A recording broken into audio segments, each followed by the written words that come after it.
नमस्कार साथियों, स्वागत है आप सभी का अपना यूट्यूब चैनल आर क्लासेस 2.0 पर। साथियों, आज हम लोग सेट नंबर 4 के प्रैक्टिस करने वाले हैं। तो चलिए शुरू करते हैं आज के सेशन का पहला सवाल। सवाल नंबर 1 है। सवाल नंबर 1 कहता है कि व्यायाम मंडल की स्थापना 1896 में पुणे में किसके द्वारा की गई थी। तो साथियों, सवाल नंबर 1 का उत्तर हो जाएगा, सवाल नंबर 1 का उत्तर होगा दामोदर हरि चापेकर। ऑप्शन नंबर ए हो जाएगा। नेक्स्ट सवाल, सवाल नंबर 2, बिहार विद्यापीठ की स्थापना कब हुई थी। बिहार विद्यापीठ की स्थापना कब हुई थी। तो कब हुई थी? 6 फरवरी 1921 को। ऑप्शन नंबर ए हो जाएगा। साथियों, बिहार विद्यापीठ की स्थापना हुई तो उसमें पहला जो कुलपति था वह मजहरुल हक थे और उप कुलपति जो थे वह ब्रजकिशोर प्रसाद थे। चलिए नेक्स्ट सवाल, सवाल नंबर 3 पे चलते हैं। 1817 ईस्वी का पाइक विद्रोह निम्न में से किस स्थान पर हुआ था। पाइक विद्रोह जो हुआ था वह उड़ीसा में हुआ था। कहाँ हुआ था? उड़ीसा में हुआ था। Option number C. नेक्स्ट, निम्नलिखित में से किसने 1875 ईस्वी में कलकत्ता में इंडियन लीग की स्थापना की थी। 1875 में कलकत्ता में, निम्नलिखित में से किसने 1875 ईस्वी में कलकत्ता में इंडियन लीग की स्थापना की थी। तो किसने की थी? शिशिर कुमार घोष ने की थी। ऑप्शन नंबर बी हो जाएगा। नेक्स्ट सवाल, किस मुगल बादशाह ने इजारा प्रणाली की शुरुआत की थी। किस मुगल बादशाह ने इजारा प्रणाली की शुरुआत की थी। तो जहांदार शाह। किसने किया था? जहांदार शाह ने किया था। Option number D. नेक्स्ट,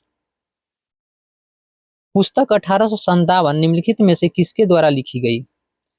1857 के लेखक कौन है? तो 1857 पुस्तक के लेखक है सुरेंद्रनाथ सेन। सुरेंद्रनाथ सेन है। Option number B, Surendranath Sen. सवाल नंबर, साथियों, 1857 एक पुस्तक है जिसको किसने लिखा था? सुरेंद्रनाथ सेन है। और एक और पुस्तक है रिवेलियन 1857। रिवेलियन 1857 जिसके राइटर जो है वो पीसी जोशी है। और एक और बुक है द ग्रेट रिवेलियन, उसका लेखक है अशोक मेहता। ठीक है, the great rebellion, Ashok Mehta. Next सवाल, 7 नंबर पे आते हैं। स्वतंत्रता आंदोलन के दौरान दिल्ली घोषणा पत्र कब जारी किया गया था। स्वतंत्रता आंदोलन के दौरान दिल्ली घोषणा पत्र कब जारी किया गया था। तो 1929 में जारी किया गया था। कब किया गया था? 1929 में। ऑप्शन नंबर बी हो जाएगा। नेक्स्ट, वर्ष 1916 में भारतीय महिला विश्वविद्यालय की स्थापना किसने की थी। तो 1916 में भारतीय महिला विश्वविद्यालय की स्थापना डी.के. कर्वे ने किया था। किसने किया था? डी.के. कर्वे ने किया था। Option number C. Next, Mahatma Gandhi और जवाहरलाल नेहरू की पहली मुलाकात कब हुई थी। पहली मुलाकात कब हुई थी? तब लखनऊ अधिवेशन में हुआ था। कब हुआ था? लखनऊ अधिवेशन में। लखनऊ अधिवेशन 1916 में हुआ था। नेक्स्ट देखिए, और लखनऊ अधिवेशन का अध्यक्षता किसने की थी? तो अंबिका चरण मजूमदार ने किया था। अंबिका चरण मजूमदार ने। नेक्स्ट सवाल, इंडिया डिवाइडेड पुस्तक के लेखक कौन है। तो इंडिया डिवाइडेड पुस्तक के लेखक डॉक्टर राजेंद्र प्रसाद है। कौन है? Doctor Rajendra Prasad. Option number B हो जाएगा। साथ ही इसमें कुछ और पुस्तक देखते हैं जो राजेंद्र प्रसाद का है। जैसे आत्मकथा, राजेंद्र प्रसाद इसके लेखक हैं। चंपारण में सत्याग्रह, और एक और पुस्तक है भारत का विभाजन, और नेक्स्ट पुस्तक जो है आजादी के बाद। ये सब पुस्तक के लेखक जो है वो राजेंद्र प्रसाद जी हैं। ठीक है, नेक्स्ट सवाल पे चलते हैं। सवाल नंबर 11 में कहता है कि भारत के लिए पहला संवैधानिक सुधारों पर श्वेत पत्र किसके द्वारा तैयार किया गया था। तो पहला जो था श्वेत पत्र वह साइमन कमीशन के द्वारा तैयार किया गया था। किसके द्वारा? साइमन कमीशन के द्वारा। Simon commission. Option number D हो जाएगा। नेक्स्ट सवाल, सहायक गठबंधन प्रणाली के उपयोग को किसने तैयार और परिपूर्ण किया था। सहायक गठबंधन प्रणाली को किसने तैयार किया था? तो लॉर्ड ब्लेजली। किसने? लॉर्ड ब्लेजली ने तैयार किया था। ऑप्शन नंबर डी हो जाएगा, लॉर्ड ब्लेजली। नेक्स्ट सवाल पे चलते हैं। सवाल नंबर 13, हंटर कमीशन की रिपोर्ट में किस क्षेत्र पर विशेष बल दिया गया था। तो हंटर कमीशन का जो रिपोर्ट था उसमें प्राथमिक शिक्षा पर विशेष बल दिया गया था। ऑप्शन नंबर सी हो जाएगा, प्राथमिक शिक्षा पर। नेक्स्ट, महात्मा गांधी द्वारा सविनय अवज्ञा आंदोलन किस वर्ष शुरू किया गया था? तो सविनय अवज्ञा आंदोलन जो था वह 1930 में शुरू किया गया था। कब शुरू किया गया था? 1930 में। ऑप्शन नंबर ए। नेक्स्ट सवाल पे चलिए, सवाल नंबर 15, दूसरे गोलमेज सम्मेलन के समय निम्नलिखित में से कौन भारत का वायसराय था? तो दूसरे गोलमेज सम्मेलन के समय लॉर्ड वेलिंगटन वायसराय थे। कौन थे? Lord Wellington. Option number B हो जाएगा। नेक्स्ट सवाल 16 पे आइए, निम्नलिखित में से कौन सी घटना सबसे पहले घटित हुई थी? साथियों, इसमें चारों ऑप्शन को हम लोग देखने वाले हैं। तो सबसे पहले कौन हुआ था ये आपको बताना है। तो कौन सी घटना सबसे पहले हुई थी, यह चारों ऑप्शन को पहले जान लेते हैं। देखिए, सबसे पहले ऑप्शन नंबर डी को देखिए, लखनऊ समझौता। लखनऊ समझौता जो है वह 1916 में हुआ था। ठीक है। उसके बाद ऊपर खिलाफत आंदोलन, ऑप्शन नंबर ए 1917 में हुआ था। और ऑप्शन नंबर बी जो है गांधी इरविन पैक्ट जो है वह 1931 में, और साइमन कमीशन का बहिष्कार 1928 में हुआ था। तो सबसे कौन सी घटना सबसे पहली हुई थी? तो लखनऊ समझौता 1916 में। ठीक है, ऑप्शन नंबर डी हो जाएगा। नेक्स्ट सवाल, अस्पृश्यता की बुराई के उन्मूलन के लिए अस्पृश्यता विरोधी लीग की स्थापना किसने की थी? तो महात्मा गांधी ने किए थे। कौन की थी? महात्मा गांधी। महात्मा गांधी का एक पत्रिका है हरिजन। कौन सी पत्रिका है? हरिजन। हरिजन किसका पत्रिका है? महात्मा गांधी के। नेक्स्ट सवाल, भूदान आंदोलन किसके द्वारा शुरू किया गया था? तब भूदान आंदोलन जो है वह विनोबा भावे के द्वारा शुरू किया गया था। 1951 में तेलंगाना के पोचमपल्ली गांव के हरिजनों ने लगभग 80 एकड़ जमीन दान देने का अनुरोध किया था। कितना एकड़? 80 एकड़ जमीन। चलिए नेक्स्ट सवाल, नेक्स्ट सवाल पे चलते हैं। अंग्रेजों के खिलाफ भारतीय नौसेना विद्रोह किस वर्ष हुआ था? तो अंग्रेजों के खिलाफ भारतीय नौसेना विद्रोह 1946 में हुआ था। कब हुआ था? 1946 में हुआ था। ऑप्शन नंबर सी हो जाएगा। चलिए नेक्स्ट सवाल पे अब चलते हैं, सवाल नंबर 20, सवाल नंबर 20 पे आते हैं। कहता है कि निम्न में से 20 नंबर सवाल को देखिए, निम्न में से कौन सा कथन असत्य है? असत्य कथन को आपको बताना है कि कौन सा कथन असत्य है। चलिए बताइए। तो ऑप्शन नंबर ए जो है, हड़प्पा सभ्यता का प्राचीन प्रसिद्ध पुरास्थल मोहनजोदड़ो था, ये बिल्कुल सही बात है, एक नंबर सही है। हमको बताना है असत्य। हड़प्पा सभ्यता के संबंध में सर्वप्रथम चार्ल्स मेसन द्वारा जानकारी दी गई थी। ऑप्शन नंबर बी भी बिल्कुल सही है। भारतीय उपमहाद्वीप में कृषि का प्राचीनतम प्रमाण मेहरगढ़ से प्राप्त होता है। ऑप्शन नंबर सी भी सही है। डी कहता है हड़प्पा सभ्यता के बर्तनों पर केवल लाल रंग के चित्रकारी की गई थी, ये बिल्कुल गलत बात है। ये क्या है? गलत है। हमको बताना क्या है, असत्य कौन है। तो ऑप्शन नंबर डी हमारा राइट आंसर हो जाएगा। कौन सा ऑप्शन? ऑप्शन नंबर डी हो जाएगा। देखिए, केवल काले रंग का नहीं चित्रकारी किया गया था, लाल एवं काले दोनों रंग का चित्रकारी किया गया था। ठीक है। तो नेक्स्ट सवाल पे चलते हैं, सवाल नंबर 21, किस वेद में वर्ण शब्द का पहली बार उल्लेख मिलता है? तो किस वेद में मिलता है? तो ऋग्वेद में मिलता है, Rigveda. Option number C. Next सवाल, राजधानी को पाटलिपुत्र से वैशाली किसने स्थानांतरित किया था? तो किसने स्थानांतरित किया था? शिशुनाग ने। किसने? शिशुनाग ने। ऑप्शन नंबर बी हो जाएगा।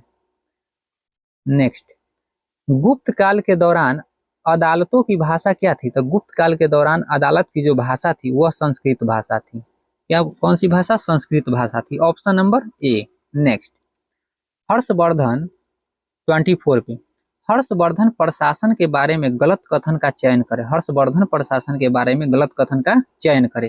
तो कौन सा गलत कथन ये आपको बताना है। तो ऑप्शन नंबर सी, सती प्रथा प्रचलित नहीं था, यही ऑप्शन गलत है। ऑप्शन नंबर सी इसका राइट आंसर होगा। नेक्स्ट 25, प्रथम मानव जीवाश्म भारत की किस नदी घाटी में प्राप्त हुआ था? प्रथम मानव जीवाश्म भारत की किस नदी घाटी से प्राप्त हुआ था? तो यह कौन सी नदी घाटी था? तो नर्मदा घाटी। कौन सी घाटी है? नर्मदा घाटी। ऑप्शन नंबर सी इसका राइट आंसर है।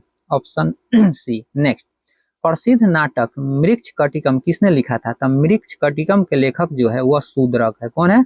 शूद्रक है। ऑप्शन नंबर बी इसका राइट आंसर। नेक्स्ट 27 27 गुजरात में चालुक्य वंश की स्थापना किसने की थी? तो गुजरात में चालुक्य वंश की स्थापना मुल्कराज प्रथम ने किया था। कौन किया था? मुल्कराज प्रथम। ऑप्शन नंबर 1 हो जाएगा ए। नेक्स्ट नैनार कौन थे? नैनार कौन थे? तो नैनार एक शैव थे। क्या कौन थे?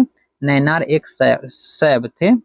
देखिए नैनार और अलवर तमिल कवि संत थे। नैनार और अलवर दोनों क्या थे? तो दोनों तमिल कवि संत थे। नेक्स्ट सवाल पे चलते हैं 29 निम्नलिखित में से किस सुल्तान ने जिल ए इलाही की उपाधि धारण की थी? जिल ए इलाही है, दीन ए इलाही नहीं है। दीन ए इलाही ने अकबर ने चलाया था, लेकिन यहाँ पे है जिल ए इलाही की उपाधि किसने धारण किया था? तो वह बलबन ने धारण किया था। कौन धारण किया था? बलबन। ऑप्शन नंबर ए इसका राइट आंसर होगा। नेक्स्ट गुलाम वंश का अंतिम सुल्तान कौन था? तो गुलाम वंश का अंतिम सुल्तान कैकुबाद था। कौन था? कैकुबाद था। ऑप्शन नंबर बी इसका राइट आंसर। देखिए गुलाम वंश की स्थापना 12 कौन किया था? तो गुलाम वंश की स्थापना कुतुबुद्दीन ऐबक ने किया था। और इसका शासन कब तक चला था? तो 1206 से 1290 तक शासन था। किस वंश का? गुलाम वंश का। नेक्स्ट सवाल पे चलिए, सवाल नंबर 31 31 औरंगजेब के आदेश पर किस सिख गुरु को फांसी दी गई थी? तो किस गुरु को फांसी दी गई थी? तो वह थे गुरु तेग बहादुर। कौन थे? Tegh Bahadur. Option number 1। Next सवाल 32 निम्नलिखित में से कौन सी घटना सबसे पहले हुई थी? देखिए अब चारों ऑप्शन को यहाँ पे जानना जरूरी है। कौन सी घटना सबसे पहले हुई थी? तो देखिए ऑप्शन नंबर ए जो है खानवा की लड़ाई, यह 1527 में हुआ था। यह कब हुआ था? 1527 में। 1527 में खानवा की लड़ाई हुई थी, 1527 में। और घाघरा की लड़ाई जो था वह 1529 में हुआ। ये कब? 1529 में हुआ। तो खानवा की लड़ाई 1527, घाघरा की लड़ाई 1529 में हुई। और कन्नौज की लड़ाई 1540 में। ये कब हुआ था? 1540 में हुआ। और डी में है चौसा की लड़ाई, ये हुआ 1539 में। तो देखिए यह 39 है, यह 40 है। और घाघरा की लड़ाई 1529 है और खानवा की लड़ाई 1527 है।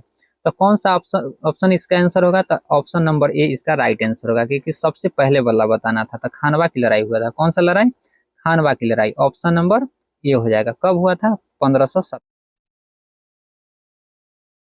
चलिए सवाल नंबर 33 दादा साहब फाल्के अंतर्राष्ट्रीय फिल्म समारोह दादा साहब फाल्के अंतर्राष्ट्रीय फिल्म समारोह 2023 में किस फिल्म को फिल्म ऑफ द ईयर चुना गया है? देखिए फिल्म ऑफ द ईयर किसे चुना गया है? तो यहाँ पे 4 सवाल बनता है। फिल्म ऑफ द ईयर जो है वह RRR मतलब ट्रिपल आर को चुना गया है। इसका राइट आंसर जो होगा वह ऑप्शन नंबर बी होगा।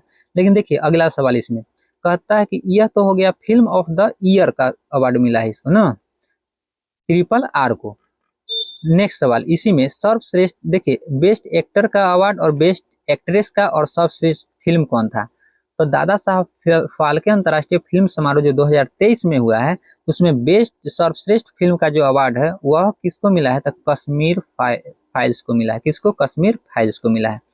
और बेस्ट एक्टर का जो अवार्ड था वह रणबीर कपूर को मिला है। और बेस्ट एक्ट्रेस का अवार्ड जो था वह आलिया भट्ट को मिला है। चलिए नेक्स्ट सवाल पे 34 किस IIT संस्थान द्वारा समुद्र की लहरों से बिजली बनाने के लिए सिंधुजा नामक ओशियन वेव एनर्जी कन्वर्टर विकसित किया है? तो कौन सा IIT किया है? तो IIT मद्रास किया है। ऑप्शन नंबर ए इसका राइट आंसर हो जाएगा। नेक्स्ट इनमें से कौन सा उपग्रह नासा और इसरो द्वारा संयुक्त रूप से विकसित किया गया है? कौन सा उपग्रह है जो संयुक्त रूप से विकसित किया गया है? तो यह जो है वह निसार है। क्या है? निसार। ऑप्शन नंबर ए इसका right answer. Next Bharat under 19 महिला क्रिकेट टीम ने फाइनल में किस टीम को हराकर पहला T20 वर्ल्ड कप जीता है? तो किसको हराया है? तो हराया है इंग्लैंड को। किसको? इंग्लैंड को। Option number C. नेक्स्ट 37 पे आइए। निम्न में से किसे वन्य जीव संरक्षण पुरस्कार 2023 दिया गया है? किसे दिया गया है? तो किसे दिया गया है? आलिया मीर को दिया गया है। किसको दिया गया है? आलिया मीर को दिया गया। ऑप्शन नंबर ए इसका राइट आंसर होगा। नेक्स्ट सवाल फरवरी 2023 में रक्षा क्षेत्र के एशिया के सबसे बड़े एयरो इंडिया के 14वें संस्करण का आयोजन कहाँ किया गया है? तो यह बेंगलुरु में किया गया है। कहाँ किया गया है? बेंगलुरु में। Option number C is right answer. Next, जनवरी 2023 में चुनाव आयोग ने बिहार के स्टेट आइकॉन किसे नियुक्त किया है? तब बिहार के स्टेट आइकॉन जो है वह मैथिली ठाकुर को नियुक्त किया गया है। किसे किया गया है? मैथिली ठाकुर को। Option number A is right answer. Next, Bihar का चौथा कृषि रोड मैप कब से लागू किया गया है? तो बिहार का चौथा कृषि रोड मैप जो है वह 1 अप्रैल 2023 से लागू किया गया है। कब से? 1 अप्रैल 2023 से लागू किया गया है। नेक्स्ट सवाल 41, फरवरी 2023 में किस देश ने भीषण ऊर्जा संकट के बीच राष्ट्रीय आपदा घोषित है? कौन सा है? तो यह जो है दक्षिण अफ्रीका है। कौन है? दक्षिण Africa. Option number C is right answer. Next, सवाल नंबर 42, चलिए, भारत का दूसरा एवं बिहार का पहला वानिकी कॉलेज किस जिला में खोला गया है? किस जिला में खोला गया है? तो वह है मुंगेर जिला में। किस जिला में है? मुंगेर जिला में। ऑप्शन नंबर डी इसका राइट आंसर होगा। नेक्स्ट सवाल, चलिए, सवाल नंबर 43, नीति आयोग द्वारा भारत में पहली बार अकालित बहुआयामी निर्धनता के संदर्भ में देश के किस राज्य में बहुआयामी निर्धनता का स्तर सर्वाधिक है? तो किस राज्य में सर्वाधिक निर्धनता का स्तर है? तो वह है बिहार। ऑप्शन नंबर बी हो जाएगा राइट आंसर। नेक्स्ट 44, शिक्षा के विकास के लिए विश्व का सर्वोत्तम सम्मान ईदान पुरस्कार निम्नलिखित में से किसे प्रदान किया गया? ईदान पुरस्कार जो है वह किसे प्रदान किया गया है? तो रुक्मिणी बनर्जी को प्रदान किया गया है। किसको? रुक्मिणी बनर्जी को। Option number A is right answer. Next, C is A 45,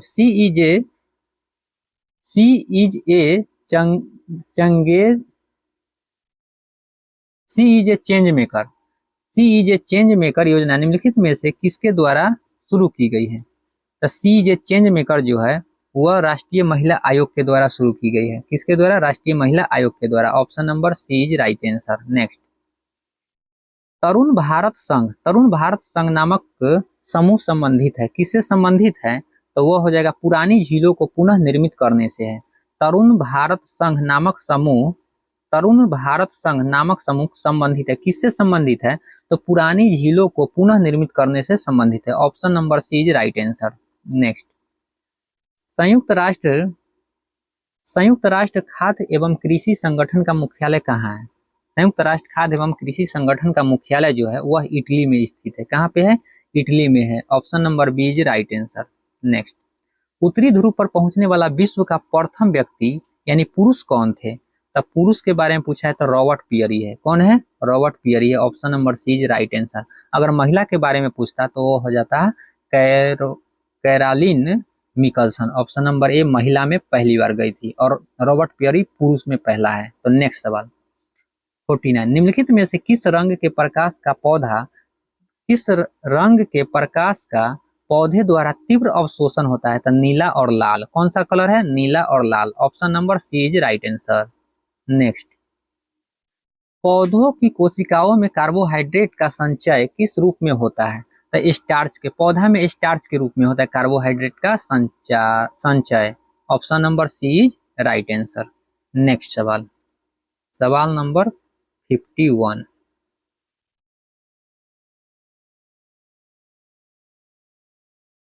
हरे पादप में उपस्थित अवर्णी लवक यानी ल्यूकोप्लास्ट का कार्य है। क्या कार्य है ल्यूकोप्लास्ट का? ये चीज बताना है। तो ऑप्शन नंबर डी देखिए, खाद्य संग्रहण में सहायक होता है। क्या होता है? खाद्य संग्रहण में सहायक होता है। Option number D is right answer. Next सवाल 52, निम्न में से मूत्राशय में पाई जाने वाली पेशी है। कौन सा पेशी है जो मूत्राशय में पाई जाती है? तो अरेखित पेशी है। कौन सी पेशी है? अरेखित पेशी है। Option number A is right answer. Next सवाल नंबर 53 पे आइए, टोकोफेरॉल किस विटामिन का रासायनिक नाम है? टोकोफेरॉल विटामिन ई का रासायनिक नाम है।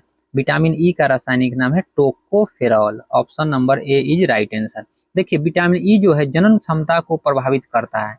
कौन सा विटामिन? Vitamin E. नेक्स्ट सवाल नंबर 54, एड्स रोग निम्न में से किसके कारण होता है? तो एड्स जो होता है वो HIV वायरस के कारण होता है। कौन सा वायरस? HIV वायरस से एड्स होता है। चलिए नेक्स्ट सवाल नंबर 55 पे चलते हैं, मनुष्य की अमाशय की दीवार से स्रावित होती है, मनुष्य की अमाशय की दीवार से स्रावित होती है, क्या स्रावित होती है? तो जठर रस स्रावित होती है। क्या स्रावित होती है? जठर रस। Option number A is right answer. 56 पे चलिए। वृक्क की रचनात्मक एवं क्रियात्मक इकाई क्या है? नेफ्रॉन। वृक्क की रचनात्मक एवं क्रियात्मक इकाई क्या है? तो वह है nephron. Option number B is right answer. Next, उड़ते हुए विमान की ऊंचाई किस यंत्र से मापी जाती है? तो उड़ते हुए विमान की ऊंचाई जो होता है वह अल्टीमीटर से मापी जाती है। किससे मापी जाती है? अल्टीमीटर से मापी जाती है। Option number A is right answer. देखिए ऑप्शन नंबर बी में दिया अमीटर, अमीटर से विद्युत धारा की तीव्रता को मापी जाती है, ठीक है। और ऑप्शन नंबर सी बैरोमीटर, वायुमंडलीय दाब को मापा जाता है बैरोमीटर से। और ऑप्शन नंबर डी में है कैलोरीमीटर, उष्मा की मात्रा को मापा जाता है कैलोरीमीटर से। नेक्स्ट सवाल 58, ऊर्जा संरक्षण सिद्धांत का अर्थ क्या है? ऊर्जा संरक्षण सिद्धांत का अर्थ ऊर्जा का न तो सृजन किया जा सकता है और न ही विनाश किया जा सकता है। तो option number D is right answer. Next सवाल 59, डिग्री सेल्सियस तथा फारेनहाइट स्केल के मध्य संबंध को दर्शाया जा सकता है। तो डिग्री सेल्सियस और फारेनहाइट स्केल के मध्य जो है वो ऑप्शन नंबर सी दर्शाता है। क्या कहता है कि C/5 बराबर F-32/9। Option number C is right answer. Next 60 number, वायु दाब मापी के पाठ्यांक में अचानक गिरावट निम्नलिखित में से किसका संकेत है? देखिए अचानक अगर गिरावट आ जाए तो तूफानी मौसम, कैसा मौसम होगा? तूफानी, आंधी तूफान आ जाएगा। Option number B is right answer. B right answer होगा। लेकिन जो ऑप्शन नंबर सी कहता है वर्षा युक्त मौसम, वर्षा वाला मौसम, अगर धीरे धीरे वो नीचे गिरेगा तो वर्षा युक्त मौसम, धीरे धीरे ऊपर उठेगा तो मौसम साफ हो जाएगा, ठीक है। तो चलिए नेक्स्ट सवाल पे 61, ध्वनि की चाल का विभिन्न माध्यमों में अवरोही क्रम में लगाइए। तो ध्वनि की चाल जो होता है, अवरोही मतलब घटते क्रम होता है, तो ध्वनि की चाल सबसे ज्यादा ठोस में होता है, उसके बाद द्रव में होता है, फिर गैस में होता है। तो किस ऑप्शन में है ठोस, द्रव और गैस? तो option number C is right answer हो जाएगा 61 का, ठीक है। तो चलिए नेक्स्ट सवाल पे चलते हैं। सवाल नंबर नेक्स्ट 62, विद्युत का 62 है, विद्युत का उत्तम चालक है। क्या है विद्युत का उत्तम चालक? तो वो है चांदी। चांदी उत्तम चालक है। Option number D is right answer. Next, sylvanite निम्न में से किसका अयस्क है? तो सिल्वेनाइट जो है वह सोना का अयस्क है। किसका अयस्क है? सोना का अयस्क है। ऑप्शन नंबर ए हो जाएगा। देखिए सिल्वेनाइट और कैल्वेनाइट दोनों सोना का अयस्क है, सिल्वेनाइट और कैल्वेनाइट। नेक्स्ट सवाल, रासायनिक रूप से शुष्क बर्फ क्या है? शुष्क बर्फ क्या है रासायनिक रूप से? तो ठोस कार्बन डाइऑक्साइड है। क्या है? ठोस carbon dioxide. Option number B is right answer. Next सवाल 65, किसी तत्व के परमाणु में अधिकतम कक्षों की संख्या कितनी होती है? तो किसी भी परमाणु के अधिकतम कक्षों की संख्या 7 होती है। कितनी होती है? 7 होती है। Option number C is right answer. Next सवाल पे चलिए। सवाल नंबर 66 नंबर, सभी निष्क्रिय गैसों की संयोजकता कितनी होती है? तो सभी निष्क्रिय गैसों की संयोजकता होती है वह 0 होती है, 0 होती है। Option number A is right answer हो जाएगा। नेक्स्ट सवाल पे चलिए। सवाल नंबर 67, मधुमक्खियों एवं चींटियों के डंक में निम्न में से कौन सा अम्ल पाया जाता है? तो मधुमक्खी और चींटी के डंक में फॉर्मिक एसिड पाया जाता है। कौन सा एसिड? फॉर्मिक एसिड पाया जाता है। Option number B is right answer. Next, परम शून्य ताप का मान कितना होता है? तो परम शून्य ताप का मान -273 डिग्री सेल्सियस होता है। Option number D is right answer. Next, monazite किस धातु का अयस्क है? मोनोजाइट जो है वह थोरियम का अयस्क है। मोनोजाइट किसका अयस्क है? थोरियम का अयस्क है। Option number D is right answer. Next, निम्न में से रोल्ड गोल्ड का संघटन है। तो रोल गोल्ड में तांबा जो होता है वो 90% होता है और एल्युमिनियम 10% होता है। तांबा कितना प्रतिशत? 90% और aluminium 10%। Option number C is right answer. Next सवाल, ब्यूटेन का रासायनिक सूत्र क्या होता है? तो ब्यूटेन का रासायनिक सूत्र जो होता है वह C4H10 होता है। ब्यूटेन का रासायनिक सूत्र क्या होता है? C4H10 होता है। Option number A is right answer. देखिए ऑप्शन नंबर डी में CH4 है, वह मीथेन का सूत्र है। किसका सूत्र है? यह मीथेन का सूत्र है। मीथेन का है CH4। और ऑप्शन नंबर सी में जो दिया है C3H8 वह प्रोपेन का सूत्र है। किसका है? यह प्रोपेन का सूत्र है, प्रोपेन का सूत्र है। चलिए नेक्स्ट सवाल पे 72 72 नंबर, वाक एवं अभिव्यक्ति की स्वतंत्रता के अंतर्गत निम्न में से कौन शामिल है? तो प्रेस की स्वतंत्रता शामिल है, बिल्कुल सही बात है। ऑप्शन नंबर बी, प्रदर्शन एवं विरोध का अधिकार, ये भी शामिल है। मौन रहने की स्वतंत्रता, ये भी शामिल है। हड़ताल का अधिकार, ऑप्शन नंबर 4 ये बिल्कुल गलत बात है। तो कौन कौन सा हो जाएगा? 1 2 3 दोनों तीनों है, तो option number D is right answer. Option number D हो जाएगा। 73 पे आते हैं, नेक्स्ट सवाल पे। 73, संविधान के किस अनुच्छेद में यह वर्णित है कि राज्य न्यायपालिका को कार्यपालिका से पृथक करेगा? तो किस अनुच्छेद में ऐसा कहा गया है? तो सवाल का उत्तर जो होगा option number C is right answer, अनुच्छेद 50 में कहा गया है। ठीक है, नेक्स्ट सवाल पे चलिए। भारत में आम चुनाव किस सिद्धांत पर आधारित है? तो भारत में आम चुनाव जो है वह प्रादेशिक प्रतिनिधित्व पर आधारित होता है। तो option number B is right answer, प्रादेशिक प्रतिनिधित्व। नेक्स्ट सवाल नंबर 75, भारत 75, राज्य सरकार के संबंध में स्थानीय सरकार किसका प्रयोग करती है? तो किसका प्रयोग करती है? तो प्रत्यायोजित प्राधिकार का, किसका? प्रत्यायोजित प्राधिकार का प्रयोग करती है। Option number A is right answer. Next सवाल, भारतीय संविधान की समवर्ती सूची की धारणा किस देश के संविधान से ली गई है? समवर्ती सूची जो है वो ऑस्ट्रेलिया के संविधान से लिया गया है। किससे लिया गया है? ऑस्ट्रेलिया के संविधान से समवर्ती सूची को लिया गया है। नेक्स्ट सवाल 77 77 नंबर, निम्न में से किसे विधि के समक्ष समानता से छूट प्रदान की गई है? किसे छूट प्रदान? देखिए विधि, निम्न में से किसे विधि के समक्ष समानता से छूट प्रदान की गई? मतलब राष्ट्रपति। किसको? राष्ट्रपति। Option number A is right answer. Next, Bharat में सूचना का अधिकार अधिनियम कब अधिनियमित किया गया था? तो सूचना का अधिकार अधिनियम 15 जून 2005 को किया गया था। कब किया गया था? 15 जून 2005 को। Option number C is right answer. Next 79, संयुक्त राष्ट्र सभा के अनुसार बाल अधिकार के अंतर्गत निम्नलिखित में से कौन सा अधिकार नहीं आता है? कौन सा अधिकार बाल अधिकार के अंतर्गत नहीं आता है? तो वह है विवाह। बाल अधिकार के अंतर्गत नहीं आता है विवाह। Option number D is right answer. 80 number सवाल पे आ गए हम लोग। निम्न में से किस पंचवर्षीय योजना में गरीबी उन्मूलन तथा आत्मनिर्भरता पर बल दिया गया था? तो वह था 5वीं पंचवर्षीय योजना। कौन सी पंचवर्षीय योजना? 5वीं पंचवर्षीय योजना। Option number C is right answer. Next, लघु उद्योग के लिए उच्चतम वित्त निकाय कौन सा है? लघु उद्योग के लिए उच्चतम वित्त निकाय कौन सा है? तो वह है SIDBI. SIDBI, option number B is right answer. SIDBI का फुल फॉर्म क्या होता है? फुल फॉर्म होता है small industries development bank of India होता है। चलिए नेक्स्ट सवाल पे 82 नंबर पे हम लोग पहुंचे। बिहार सरकार द्वारा प्रस्तावित बजट 2023-24 में सर्वाधिक खर्च निम्नलिखित में से किस मद पर किया जाएगा? तो सबसे ज्यादा खर्च जो होगा 2023-24 में वह शिक्षा के क्षेत्र पर होगा।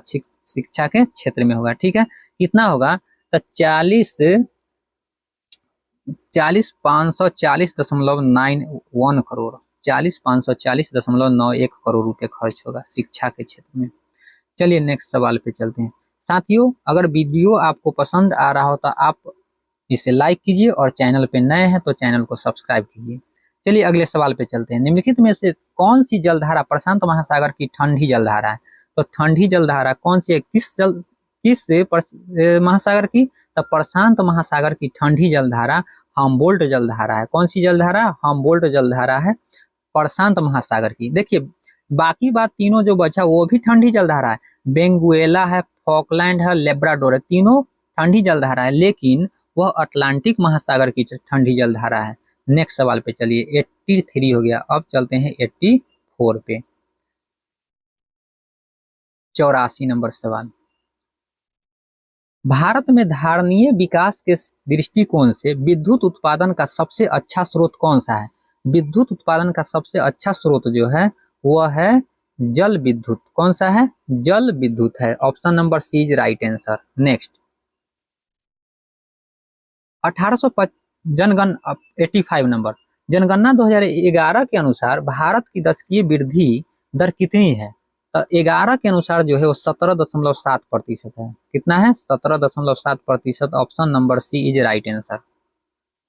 नेक्स्ट, निम्न में से किस एक के उत्पादन में भारत विश्व में अग्रणी है? तो देखिए भारत में सबसे ज्यादा उत्पादन दूध का होता है। किसका होता है? दूध का, और 1 नंबर पे है। और दूसरे स्थान पर क्या है? तो मछली, मछली सेकेंड स्थान पे है।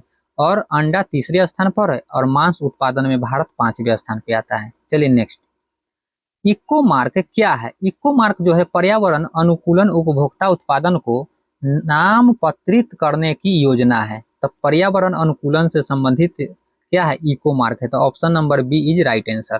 नेक्स्ट, नेक्स्ट सवाल, सवाल नंबर अगला क्या कहता है? सवाल नंबर अगला है 88, 88 नंबर। निम्न में से कौन सी नदी उत्तरी एवं दक्षिणी भारत के बीच पारंपरिक सीमा बनाती है? 88 नंबर सवाल। तो इसका उत्तर जो होगा वो ऑप्शन नंबर डी इसका राइट आंसर होगा, नर्मदा नदी। कौन सी? नर्मदा नदी। नेक्स्ट सवाल, सवाल नंबर 89, भारत का वह कौन सा स्थान है जहां बंगाल की खाड़ी, अरब सागर तथा हिंद महासागर तीनों मिलते हैं? जहां तीनों मिलते हैं वो उस जगह का नाम बताना आपको। तो कन्याकुमारी है। कौन सा? Kanyakumari. Option number A is right answer. Next, 90 number, 90, निम्नलिखित में से कौन एक सुमेलित नहीं है? कौन सुमेलित नहीं है वो बताना। देखिए नीचे से चलते, ऑप्शन नंबर डी से। पाल घाट जो है ये केरल में है। रोहतांग, ये सब दर्रा है। रोहतांग दर्रा हिमाचल प्रदेश में है। ये दोनों सही है, बिल्कुल क्या है? ये सही है, ये भी सही है, ये भी सही है। लिपु लेक उत्तराखंड में है।